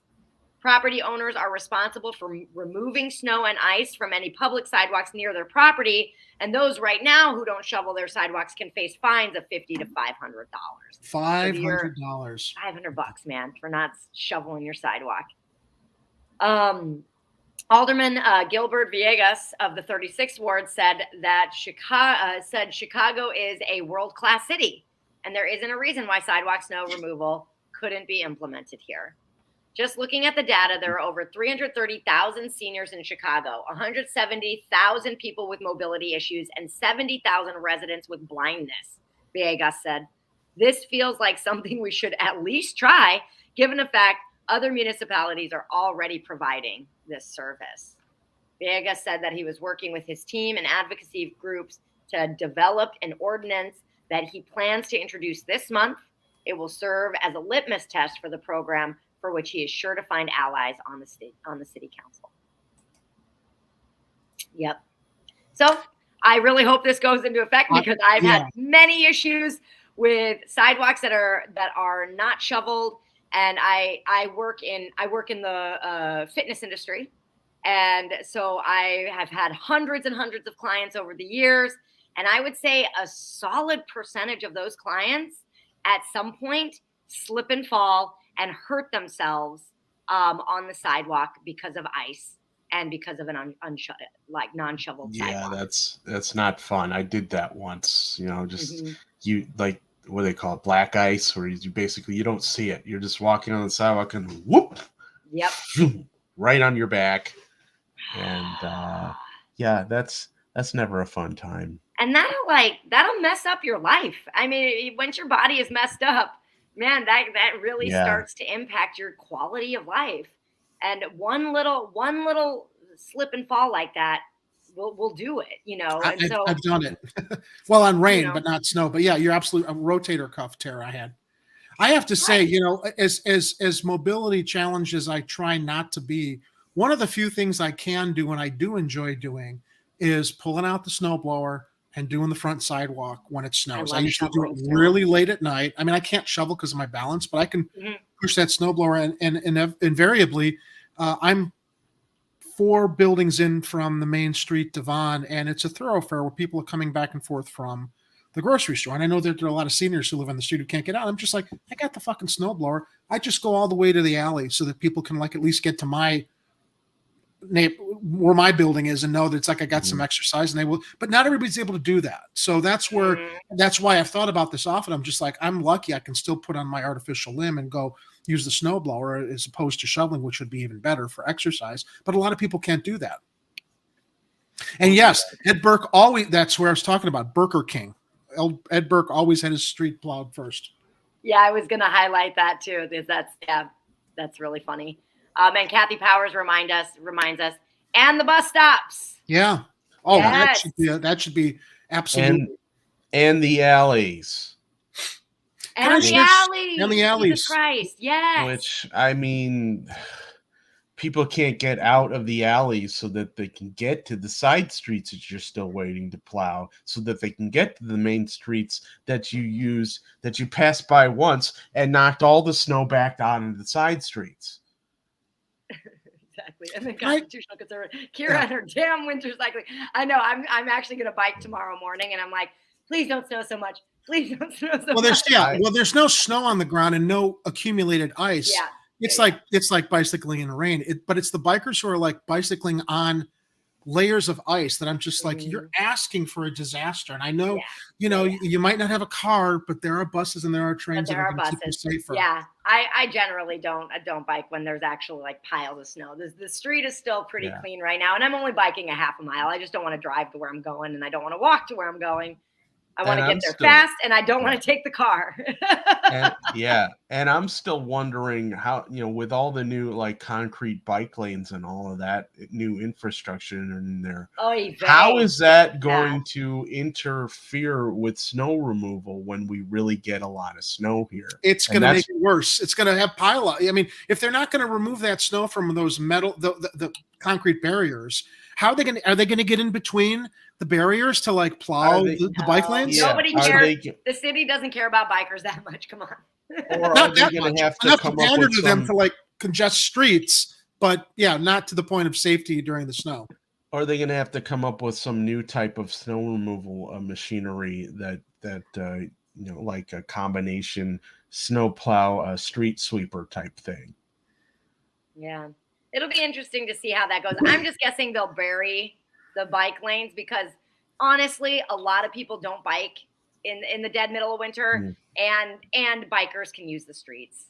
Like, I mean, if I'm being honest, like it feels really complicated to be biking the separate bike lane on the street for what? A handful of bikers that are going to bike in the wintertime. I mean, and I'm a biker, so like I feel like I can do the old school rules of the road. Do the old school rules, like share the road. It's fine. And I mean, to be fair, I used to bike at odd hours too. I biked at like 4:30 in the morning because it's the best time to bike because you don't worry about getting by anybody. Exactly. Best time because you don't have to worry about competing with traffic. And you've got the roads to yourself, and you don't have to weave in and out of cars or worry about getting. That's when I used to bike, really late at night. Late at night and early in the morning, because I'm a personal trainer, so I always worked early mornings and then into the evenings. The evenings were a little more complicated, but also I'm chilling on my bike ride home. I'm not in a hurry to get anywhere, and so even that factor alone, it was helpful in keeping me safe. Because I wasn't racing to get anywhere. They do have studded tires for such for bicycles in Finland. I wanted winter tires for my bike, and now I just don't bike enough to Or I think they have chains you can get for them too. Mm-hmm. And then Constitutional Conservative says 500. Sorry. I'm going to go back. 500 sidewalk snow fines. Screw City Hall. Agreed. Yeah. And then we'll go back. Did you sort out the ticket you got that you shared with us in Slack? Yeah. Okay. So here's the deal. I had to do some digging. They make you look for what the hell it is you did, because I didn't get a ticket sent in the mail, and they said that I would, and I didn't. And the email was so plain. It didn't say what it was for, what time of day. All it said was the ticket number, and then my information, and then where it was. Did they want you to click through? Did they want you to click through and pay it?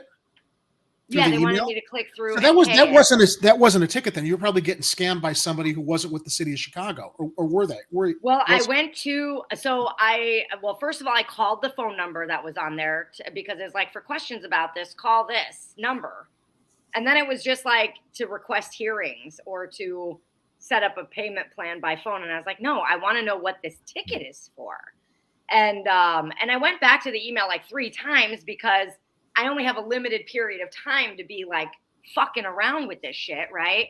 There's a $35 ticket. I almost was just like, fuck it. I'm going to pay it. I'm not going to deal with this. Whatever. That's what they're relying on. And that's what my business partner said. And that's what my husband said. And my husband was like, I'm kind of disappointed that you're going to like. It's a matter of principle with this bullshit for me. I mean, that's my noise. I'll fight it as long as I can. So I was digging around, and I clicked through to the website, and then I just started going through like, okay, red light violation, putting in the ticket number to find the video or whatever of whatever violation I did. Nothing, and so I'm going down the line. Yeah. It was a speeding violation. I was going like 7 miles over the speed limit. Oh, it was that was one of Lightfoot's slow, just a little bit over the limit to like trap more drivers with tickets. Yep.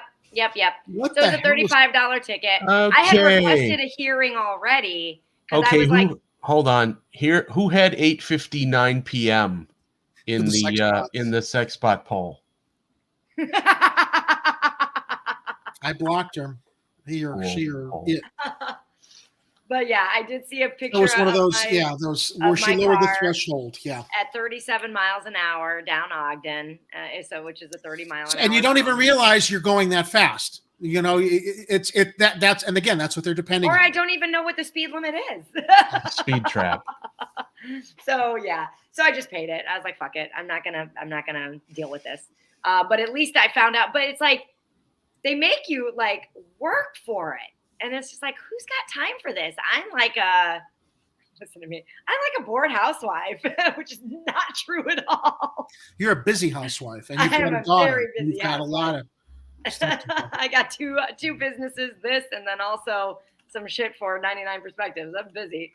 But I just wanted to know because I was like, this is not cool to issue me a citation and not tell me what it's for via email. Make it hard, And that's the whole concept of like why people argue against traffic cameras. It's like there's due process. You have a right to face your accuser. You're innocent until proven guilty. Send an email, just pay it. We're going to make it as difficult as it is for you to like you didn't even know what you did. And well, and to your point, Jerry, I went over there and I put in my license plate number to like find like my violations and stuff. And apparently I had, and I don't know if it was me or my husband, but we had on our car another warning that I wasn't like keen to at all. Nobody told me like, hey, you have a warning for speeding or whatever in this zone. And it's like, well, what good's a warning when I don't fucking know about it? So they give you, what is it? They give you a warning and then they start giving you the $35 tickets? Or something like that. Yeah, that's what I'm guessing it is. They like, pretend, or they pretend they sent out the warning, and then when it's late, then they hit you with a penalty. Right, exactly. Well, that's the other thing is like by the time I got that email, it was already too late to contest by mail. But I didn't even have when I looked to see how I could contest by mail. It was like, well, take your ticket stub and mark contest by mail. Like, I don't have a ticket stub. Like, I didn't get a ticket. Kira, the second bean is not going to pay for itself. We have to find creative ways of funding mechanisms for my double beam. And if you have to pay more for speeding that we don't even know you did, then so be it. What is this? What is this muck nonsense going on here? Get rid of this woman. Does the double bean remind anybody else of a labia, or is it just me? No, it's just you. But now I'm going to think that when I see it again. When Ed pops it up. Oh crap! That's and now the said. spots are going to come back. There we go. You did it. You triggered them. Can I share something with you both here towards the end of the show real quickly? I've never done this before. I want to show you the view from my desk. Ready? And this is the sweetest. He reaches out to touch his daddy while we're talking together. His little paw on my little tummy. He's such a sweetie. What a cutie. Oh, I wish my kitty cat was in here with me. I remember back in the day when I was doing hard lens in here, Kali would always come across. Oh, she's so sweet. And then, just to finish off our story about snow and plowing by the city and how it should definitely be done by the city. Kathy Power says, I ran into one of those barriers tonight with my walker and I almost fell forward. Oh. Yeah. Not good. Yep. I'm also, wait till we start talking about dibs in the neighborhoods. I was about to bring dibs is garbage collection. Anytime I see dibs, I want to get a truck and just pick everything up and take it out to the garbage can. You know what? Oh man. Move your car, shovel your spot, and let a neighbor use it when you're not there. You're getting exercise and you're making life better for others when you don't need your spot. This whole concept, if it's a Chicago cultural thing, you have a right to if you dig out your spot, you have a right to fuck you. It's a public street. I think that there's a big controversy on digs because I kind of. Oh, you embrace it? All right. Well, then we won't argue about it because I don't want to It's everybody. It's every Chicagoan's God-given rights to put creative elements into a place they just dug out for their car. The best. And if they have a giant Godzilla that is, taking up that space, it is also fair game to take that Godzilla if you are hunting for collectibles. I take responsibility for what happened because it happened on my watch.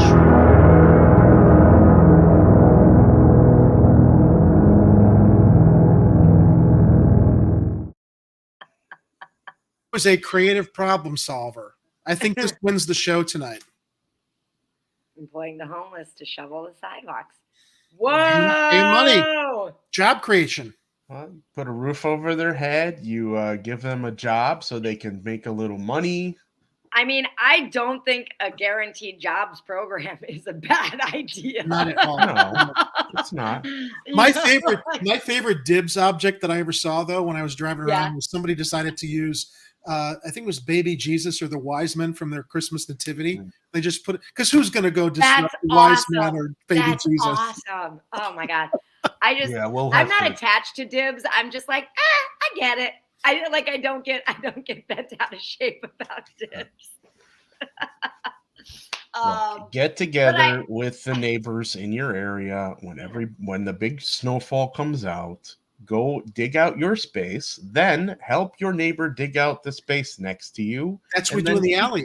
And then dig out all the spaces until you guys have cleared your side streets. And you get exercise, and everybody got a I love shoveling snow, though. I'm also I hate mowing the lawn, but I love shoveling me some snow. I was out. Yeah. I was 8 months pregnant, shoveling 2-3 feet of snow outside of my house the winter that I gave birth because I love shoveling snow. Yeah, it's a good exercise, but everybody, when you're out there, just be careful. If you're starting to get tired or whatever, take a break. We don't want everybody having heart attacks the next time we have a big snow and you're wanting to dig yourself out. My 86-year-old father, who's constantly winded, decided last winter constantly talk. Oh, I'm going to be going soon. It's Esther, I'm coming to join you. Like old Fred Sanford's always worried about. He's out there he buys this huge snowblower, does the driveway, and he's taking pictures to share on social media. I'm like, that Vlaka. Vlaka means you idiot in Greek. Are you trying to stroke out and have a heart attack? This is what you hire kids in the neighborhood for. Half the time you're complaining, you're at the end of your days, and then you're out there like almost causing yourself a heart attack, which is it. It's funny. I mean, to us, because he's very, very stubborn about these things. But when he was posting the pictures on social media, I was just, what are you doing? Your daughter lives nearby. She's got teenage sons. Just call your grandson. Come over and help you. I know. Well, I admire it too. But I like, at that age, you got to be careful. When I did it pregnant, it was really early in the morning, and I was just like, when I was mega pregnant, I had like all this energy. I was just like, I need to get it out, right? And so I looked outside and I saw all the snow, and I was like, oh, I'm gonna shovel that snow. And so I went out and I shoveled the sidewalk, and I think I shoveled the neighbor's sidewalks too. It's just like, yeah, I'm shoveling the snow. That's how I feel when I got the snowblower out. It's like I'll go down the street because it's like at least I can do it and be useful to everyone else in the neighborhood, at least for half the block. And there's you're getting a little bit of cardio just even if you're just pushing a snowblower as opposed to shoveling with and I love the cold too. I'm a total ice queen. But yeah, my husband comes down that morning and he's like, oh my God, I would have done it. Like he thought that I was going to be like a martyr about it. And like, I went out and shoveled the snow. It's your exercise. No, I wanted to go shovel the snow. See, to me, this looks like there's going to be a presentation in the street. That's what it looks like to me. This is historical. It's 1979. People are shoveling. They're helping each other out, and they have dibs. And they have dibs. But the thing is, if everybody's helping each other and you've got all the spaces shoveled out, then you don't need to put the chairs there because all the spaces are available for everybody. And everybody got their exercise, and they have the satisfaction of knowing they helped each other. But you don't want that jerk face from down the street coming in with his car while you're helping dig out all the neighbors. That's right. And then he goes and parks in the space you were going to move your car so that you can put your car to the side and help everybody else dig themselves out. I think temporary dibs is reasonable. I don't know. That's how I kind of felt. I was like, well, it's winter and you shoveled all this snow and it's like you want to get home at night and like you don't want to trudge through all the snow and it's like, God damn it, I shoveled those spots or that spot and now I don't have a spot. That's rough. I kind of get dibs. That's all I'm saying is I get dibs. That's it. I don't understand the comment here, Kathy. What do you mean? What is the price of BS? Bullshit? How does it? No, I thought it was snowblower, but that was my dyslexia. Oh, okay. That was my dyslexia showing up. So BS is bullshit, I think. Yeah, that's I don't know what she's referring to as bullshit. So clarify for us. All right. So last story of the night. Illinois has finally issued its first 2 social equity marijuana dispensary licenses. Finally. And at least one of them is expected to open by next week in Chicago's River North area. Green Rose Dispensary is soon to open on the site of the old Carson's Ribs restaurant on Ontario and Wells. It's a really ritzy area. One of the most prominent locations in the city. They also issued a license to open to Ivy Hall, which is a boutique dispensary in Wicker Park, but they haven't announced when they're going to open yet. So the wealthy and connected Green Rose owners of GRI Holdings, Inc. Wealthy and connected, you say? Wealthy and connected. Is anybody shocked? Also include restaurateur. We used to arrest and throw people in jail for toking, but now the rich and well-connected can sell it. Exactly. Not any problems. We knew it would go in that direction. Hello. Also yes, include, I am. I am very. So, this group of owners for Green Rose include restaurateur Phil Stefani, former CTA executive John Trotta. Consultants on the project were Ross Muriel, co-founder of the Downstate Ataraxia Cultivation Center, and Jay Stewart, former head of the Illinois Department of Financial and Professional Regulation, which controls marijuana licensing for the state. Crazy. They're really connected. GRI qualified for the state. Connected. They qualified for the state's social equity designation, which comes with bonus points for license applications by hiring at least 6 employees who qualify for social equity by coming from neighborhoods with high rates of poverty or marijuana arrests, or who had prior minor cannabis convictions. Devils, let us entertain you. That's funny. That's good. That's funny. That's what they should call the place. Nicely done. You win second prize for the night. That is really good. Okay, so Green Rose ownership is 15% Latino and 2.5% African American. And I'm guessing that means the rest of the ownership team is white. I mean, that would be That's a pretty fair assumption. Because they're also rich and well connected. So yeah, exactly. So they're saying like, no, diversity is really important to us because 2/3 of our management team is African American or Latino, including the CEO, Gabriel Martinez, a Latino developer. Plus, there are women and LGBTQ staff members. Like, I thought that this licensure thing was supposed to be ownership. Like, I thought ownership was the goal. It was in this. It was. But clearly, moving the goalpost again. Either they set the bar too low or they're moving the goalpost, because I was under the impression it was about ownership. So, before I get into Ivy Hall and then what some of the community members, including Tyrone Muhammad of the Ex-Cons for Community and Social Change, has to say about it. What do you guys think about this licensure and giving it to these folks that are highly connected and like already have every advantage at their fingertips? I'm sorry.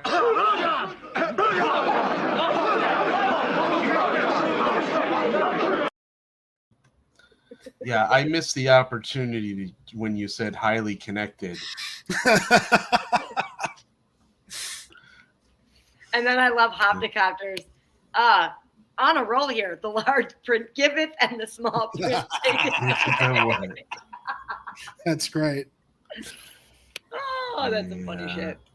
I just, I'm kind of disappointed that the Green Rose dispensary will not also be serving ribs. Yes.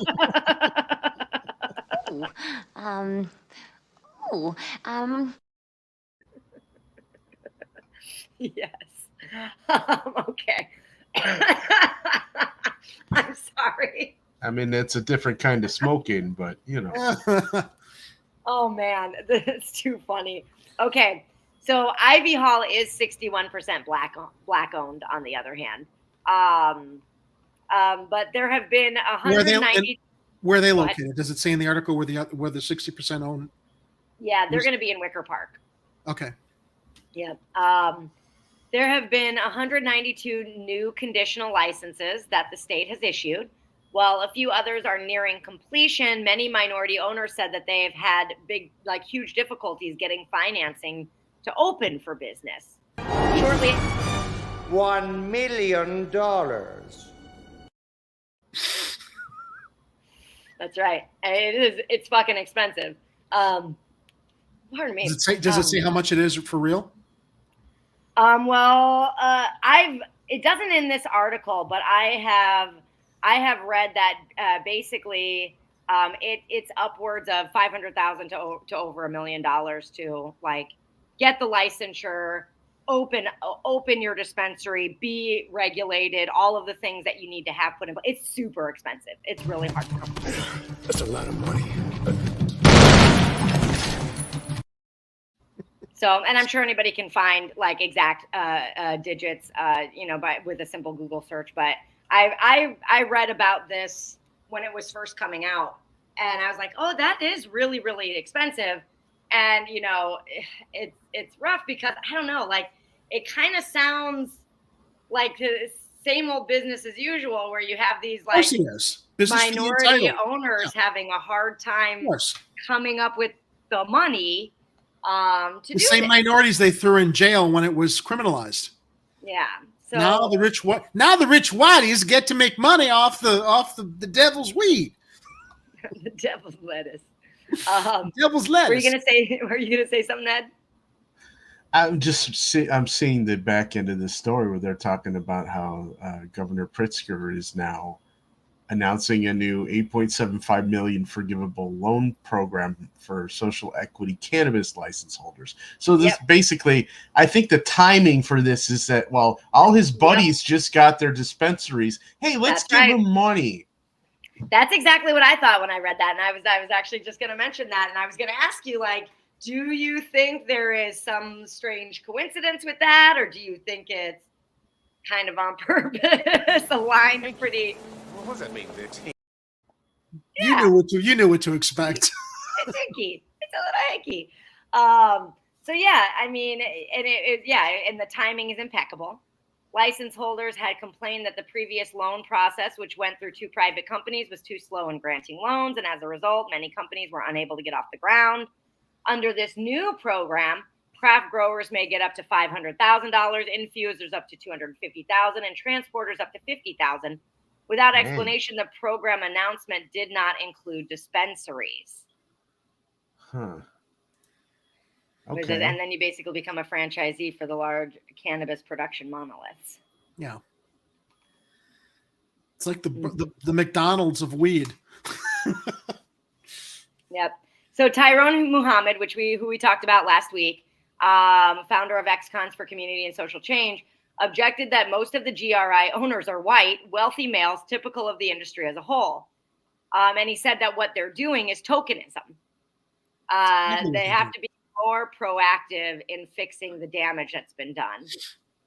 The point of social equity programs, he said, was to broaden ownership to include people most harmed by the war on drugs, typically Black men, who are incarcerated at a far higher rate than whites, despite the similar rate of use. Yeah. So there you have it. I mean, that's so transparently. It's just so transparently corrupt, without even having to get to the details. You know what's going on there. Yeah, it's just very obvious, and I guess we'll keep an eye on this, and of course, like I would say, that what is it? The the Ivy Hall, 61% Black owned. I guess also, I also feel like just because they're Black owned, are they from like Black communities that have actually been like impacted by marijuana use? How are they deciding like who's been impacted and who's not been impacted?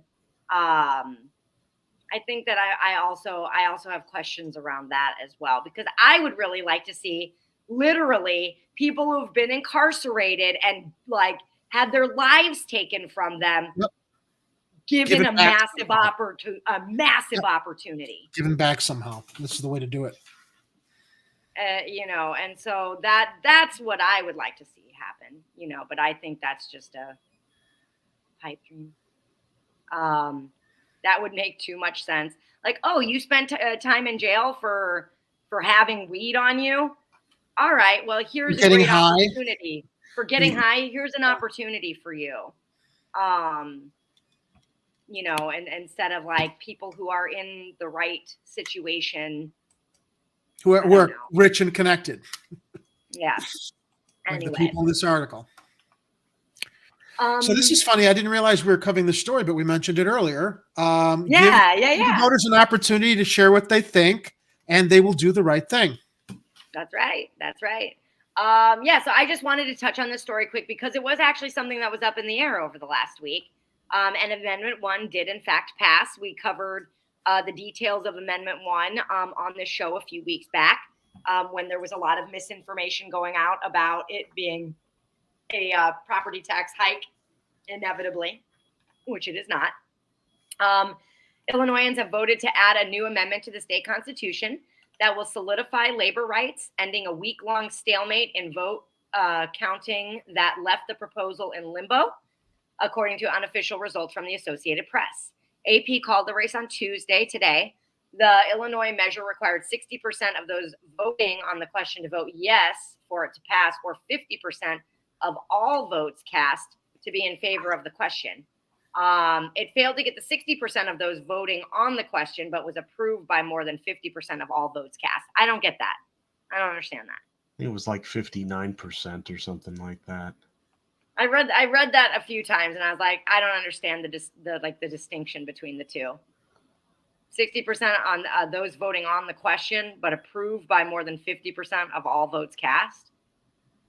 What? Wait a minute. I'm glad that I can come on this show and show everybody how I get really confused by things and don't understand them. It doesn't make any sense. It doesn't make sense to me. I'm sure it makes sense if someone like understood that language. Oh, okay. So if you voted in a ballot, you didn't necessarily have to vote on that question. So if they took a percentage of all the ballots voted, so hey, okay, that makes sense. Yep. Okay, right on. The election. That's how it works. I think that you're right. I think, yeah. So the people who voted on the measure versus everybody who voted. So yeah, the election results won't be certified by the Illinois State Board of Elections until December 5th. The new amendment not only guarantees the right to organize for the most common elements of collective bargaining, such as wages, hours, and working conditions, but also for economic welfare and safety at work.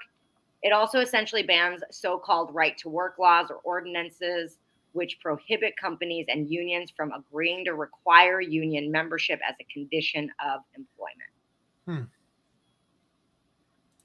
It's about time. All right.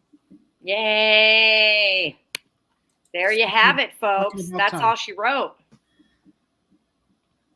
I was trying to find something election related from my Facebook. I was going to pop on here. I'll share it after you guys go through whatever else we're going to be talking That about. was it.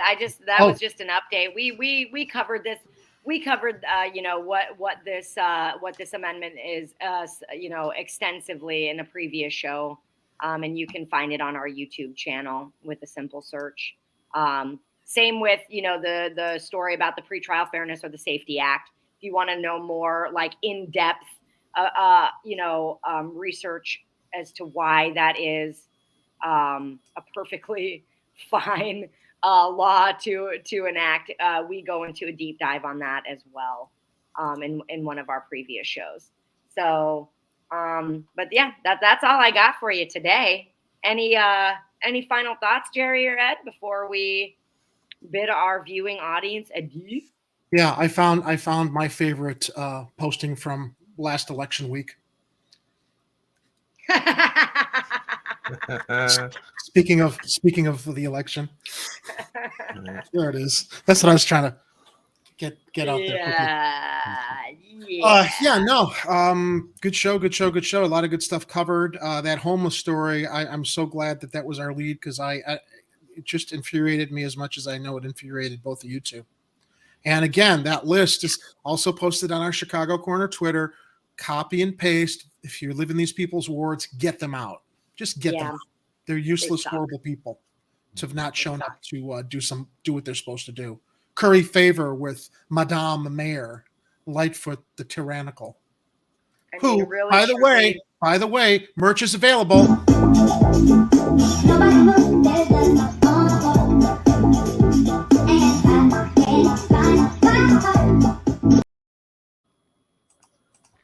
All right. Merch is available. I can't wait to stock up on my Lori merch. Merch is available. There you go. Head on over to the Redbubble shop for Hardlens Media in Chicago Corner and pick up some flavor-improving mugs along with other wonderful merchandise. I think you meant Lori, not our store. We'll have to put our store is right there. Some stuff of nightmares into our store too.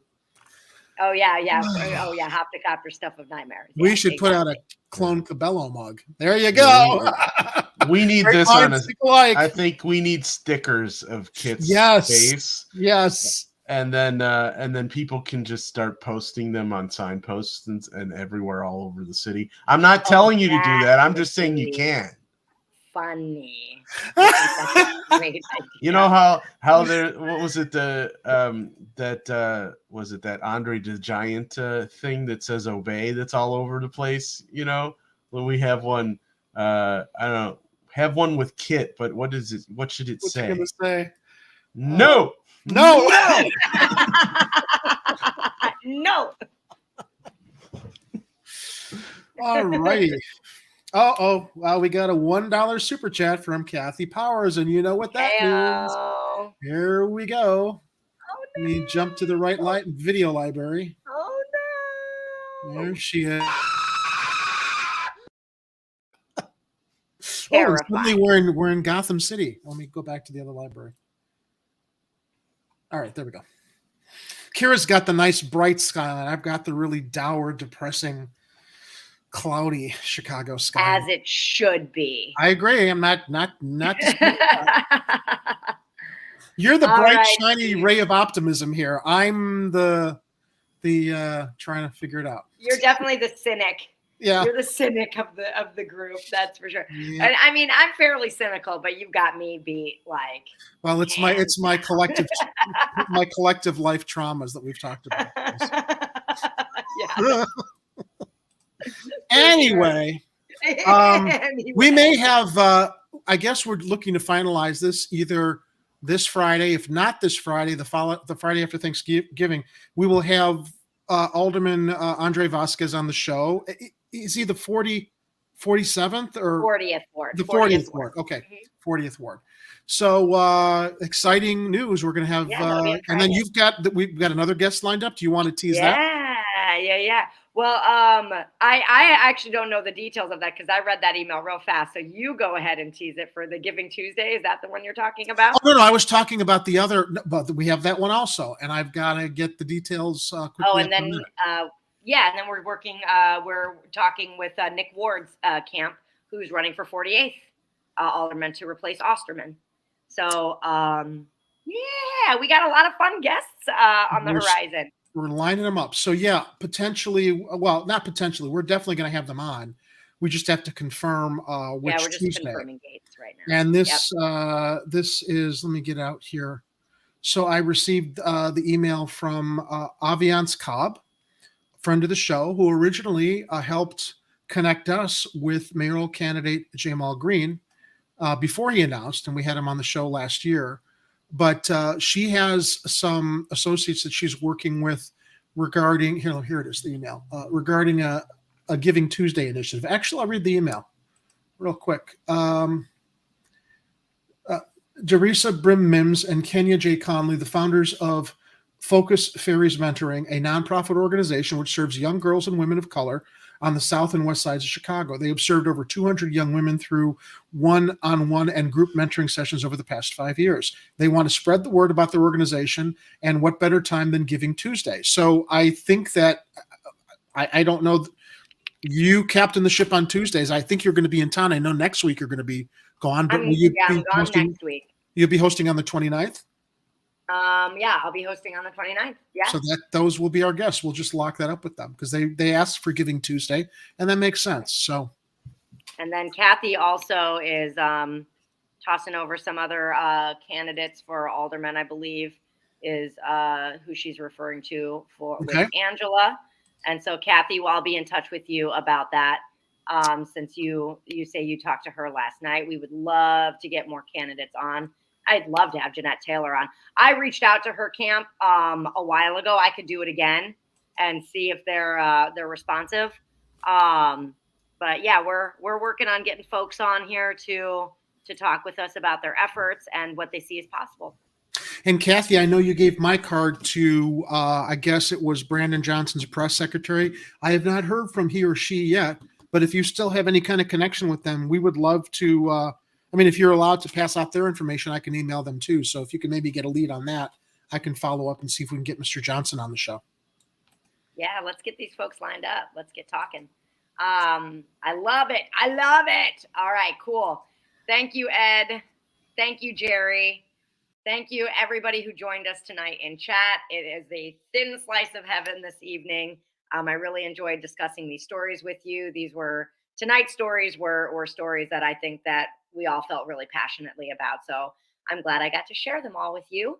I will not be here next week, so Jerry and Ed will be manning the ship next Tuesday, but you can catch them 7:30 this Friday, same time, same place. But until then, I'll see you in 2 Tuesdays. Bye-bye. Get out. And don't come back until you've redeemed yourselves.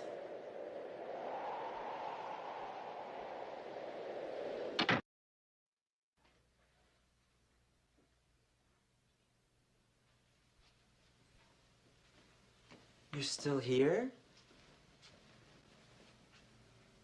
It's over. Go home.